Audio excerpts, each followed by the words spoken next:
Assalamualaikum warahmatullahi wabarakatuh. Untuk pertemuan 12, kita akan mempelajari cara membuat state machine diagram. Di sini state machine diagram itu teknik terkenal untuk mendeskripsikan perilaku dari sistem. Di sini dalam pendekatan OOP atau berorientasi objek, state machine diagram digambar untuk suatu kelas untuk menunjukkan perilaku seumur hidup dari suatu objek. Di sini state machine berisi state atau keadaan yang terhubung oleh transisi atau peralihan. Setiap state atau keadaan memodelkan periode waktu selama kehidupan suatu objek di mana ia memenuhi kondisi tertentu. State atau keadaan dari suatu objek didefinisikan oleh nilai dari atribut dan hubungannya atau relationship dengan objek pada titik waktu tertentu. Contohnya, pasien di sini bisa memiliki state atau keadaan diantaranya ada pasien baru, pasien yang saat ini sedang diperiksa, dan juga pasien lama. Lalu di sini ada event atau kejadian adalah nilai yang mendeskripsikan suatu objek yang mengubah state atau keadaan suatu objek. Lalu ada transition. Di sini transisi atau peralihan adalah suatu relasi yang mewakili pergerakan dari satu objek dari satu state ke state lainnya. Beberapa transition memiliki guard condition, yaitu ekspresi boolean yang berisi nilai atribut yang memperbolehkan suatu transisi terjadi hanya jika kondisinya benar atau true. Jadi kayak ada decision gitu ya. Ada true-nya. Kalau benar kemana, kalau salah kemana. Lalu di sini ada action dan activity. Action itu prosesnya tidak dapat diuraikan ya. Jadi dan dia nggak bisa diganggu.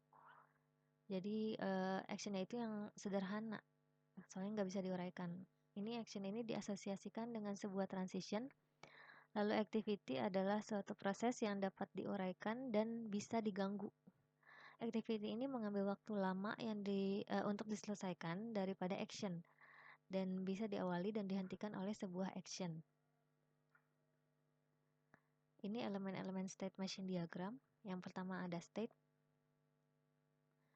Di sini bentuknya persegi panjang dengan sudut membulat, lalu dia ada namanya yang mewakili.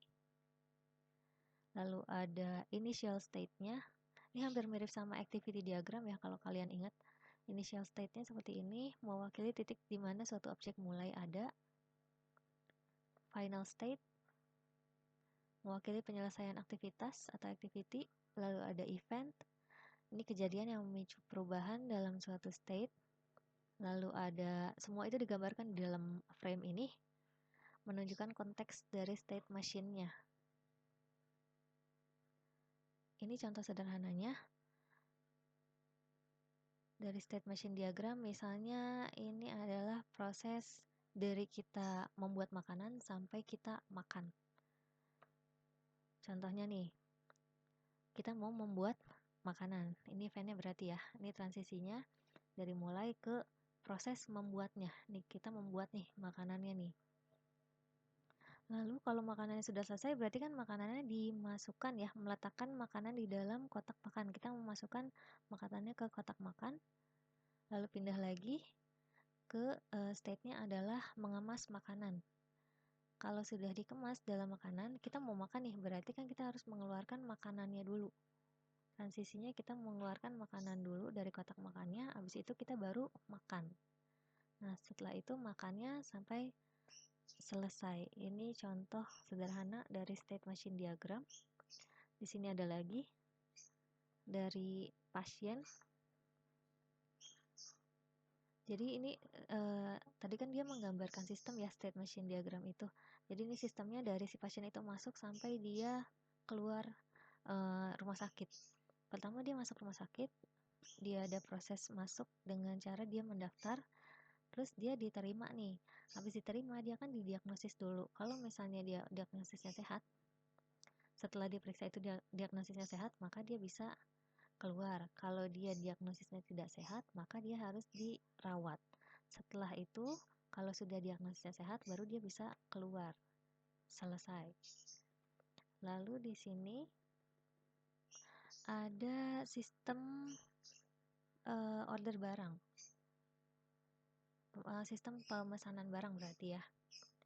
Di sini pertama kan ordernya harus dibuat dulu ya. Jadi si customer itu membuat order itu dia ini proses membuat ordernya. Misalnya apa aja ordernya, apa aja barang yang mau diorder, dia sudah memprosesnya. Habis itu dia mengirimkan ordernya. Si customer mengirim order. Setelah mengirim order, nah ini dia ordernya send for credit authorization ke bagian terkait, mengirimkan order ke bagian terkait, sama si bagian itu dia diproses. Ordernya diproses, kalau di approve maka akan diletakkan di bagian pengiriman.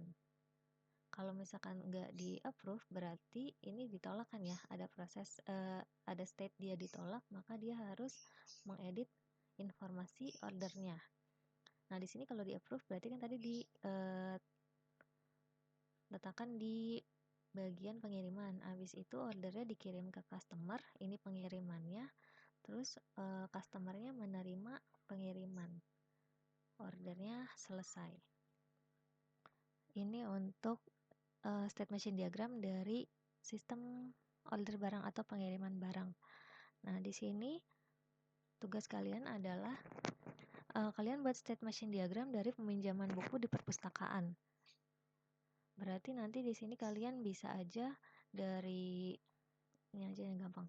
Misalnya dia mendaftar dulu, mendaftar jadi anggota, jadi dia masuk ke perpustakaannya dulu, mendaftar jadi anggota. Kalau diterima dia minjem buku, habis minjem buku apa dicatat kan ya, ada proses pencatatannya. Habis itu habis proses pencatatan dia meminjam bukunya, itu berarti dia bisa mengembalikan bukunya, pokoknya sampai selesai. Kalian buat bentuknya seperti ini.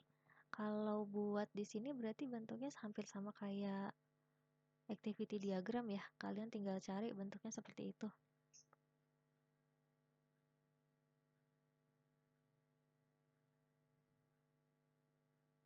Nih, yang seperti ini kan ada. Sama seperti activity diagram.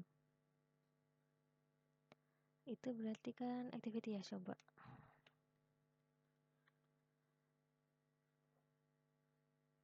Bentuknya kan mirip seperti ini ya.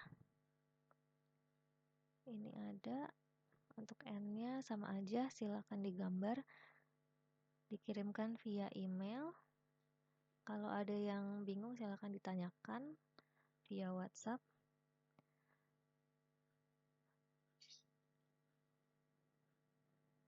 Dikirimkan via email maksimal minggu depan ya, saya terima. Sekian pertemuan hari ini, kurang lebihnya mohon maaf. Wassalamualaikum warahmatullahi wabarakatuh.